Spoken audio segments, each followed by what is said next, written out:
Hello there! It's been quite a while since I've made a D&D video and I missed them a lot. So, to jump back in, we'll be looking at the newest Unearthed Arcana, Draconic Options. If you enjoyed this video, make sure you leave a like and subscribe. I'm also streaming on Twitch now where I play everything from Hollow Knight to Danganronpa, so make sure to check me out there as well.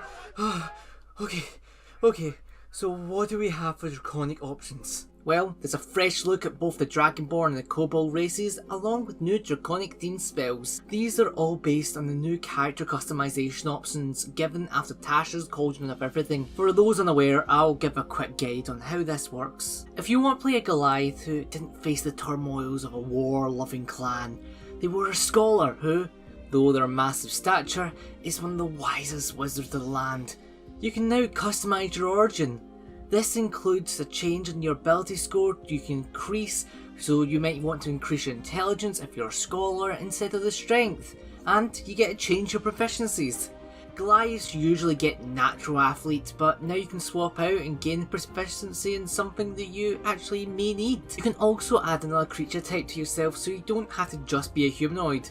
You can be a humanoid ooze or be a humanoid fiend to become a character that you want to be. We have 3 versions of Dragonborn race in this UA, the Chromatic, the Metallic and the Gem. Before we look at each in detail, I should mention what they all share.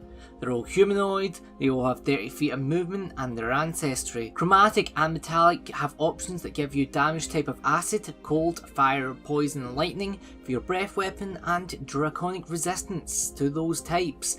Chromatic dragons use their breath weapon as a beam, while metallic dragons use it more of a cone. However, there's a new feature coming with these races that is the level 3 unlocks, which once you get to level 3, you get a new ability, which... Alright, this is why I need to remind people that Unearthed Arcana is not official. It's playtest material, it's Wizard of the Coast homebrew, and even my Fireworks subclass, which I made a while back, is just as official as this. Why do I say this? Because you have things like the Chromatic Dragonborn's Chromatic Warding. For 10 minutes, once per long rest, you become straight up immune to damage type of your ancestry. I know this is very situational, but this ability is slightly overpowered for a 3rd level ability. A campaign set in the 9 Hells or Avernus, you could play a red chromatic dragonborn and you could swim through pools of lava without worry. Fire spells are the most common spell damage type of the game, so you could wild surge a fireball, kill your entire party and just stand there without a scratch. Other subclasses you have to work up to get an even a resistance, and adding this onto your barbarian rage makes it a quite overpowered character. Metallic Dragonborn, on the other hand, get a 2nd version of the breath weapon where you can breathe a 2nd time with your breath attack, which either knocks the enemy prone or incapacitates them to your next turn if they fail a con save. So you get to choose between one Dragonborn that's a weaker stunning strike, or you can swim in acid like it's a bubbly baby pool. Gem Dragonborns are not your usual dragons that we know of. Most dragons people see in game are chromatic and metallic, while gem dragons are quite more rare. Their scales are tinted with gemstones, and the Dragonborns of this ancestry gleam of many crystal types. Ancestries of this type allow a breath weapon and resistance of either force, necrotic, psychic, radiant or thunder. They can use a crystal cranium to communicate telepathically with nearby creatures. The 3rd level ability allows you to create wings made out of spectral gems. For a minute you gain a fly speed, and this ability can be used once per long rest. Again, I'm not a fan of the 3rd level unlock, but this is a decent feature. Next is the Kobold.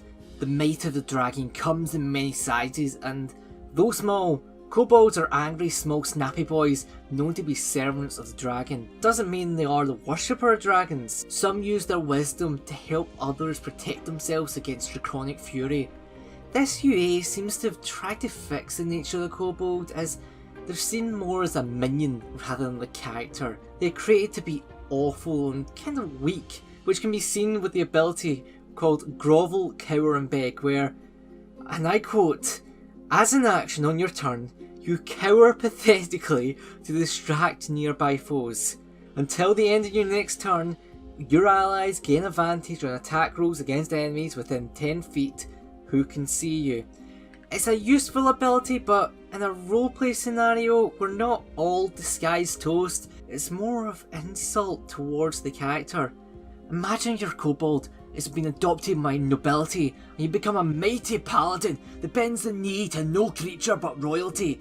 And to use this ability, you have to go, excuse me, please don't hit me, please, while you twiddle your fingers together awkwardly.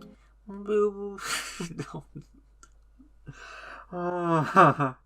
Dark Vision and Pack Tactics is really an amazing ability for kobolds, but sunlight sensitivity can be a detriment in certain situations, but it does help that most encounters are indoors, and this feature can be completely ignored in campaigns like Curse of Strahd. The UA kobold remains quite the same with size, speed and dark vision, but your abilities are more based on the draconic nature of the kobold. With Draconic Legacy, you can show how your kobold is different by choosing one of the legacy options for your kobold. You can have advantage against being frightened and can end the condition on yourself, a cantrip from the sorcerer's spell list, or you can have a tail you can use to attack. You can also use a draconic roar to give you and your allies advantage on attacks against foes to hear it within 10 feet. It's a bit like Cower and Beg, but more intimidating. If the Dragonborn in UA aren't powerful enough, you also get feats. Chromatic Dragonborns get the Blood Hunter's main ability without getting damage, and are able to cut damage in half as a reaction, which is quite useless if you can become straight up immune.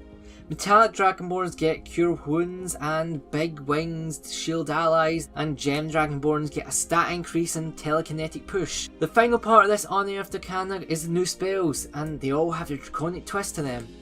Those are Draconic Transformation, do a dinosaur kind, go from a small being into a larger one. Fizzband's Platinum Shield, you just create a big shield.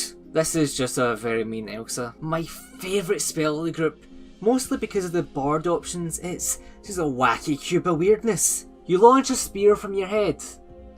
It's so weird to summarise some of these spells. Another summon spell is a companion. There's been quite a lot of these recently. The Draconic Spirit allows you to gain another resistance and acts like a small ally for an hour. And that's all for this UA has to offer. I would say that I much more prefer to see the kobold features added over the Dragonborn features. I might end up playing these small boys in the future. Hope you guys enjoyed this video. If you want to see more, make sure to leave a like and subscribe. And I'll see you guys next time.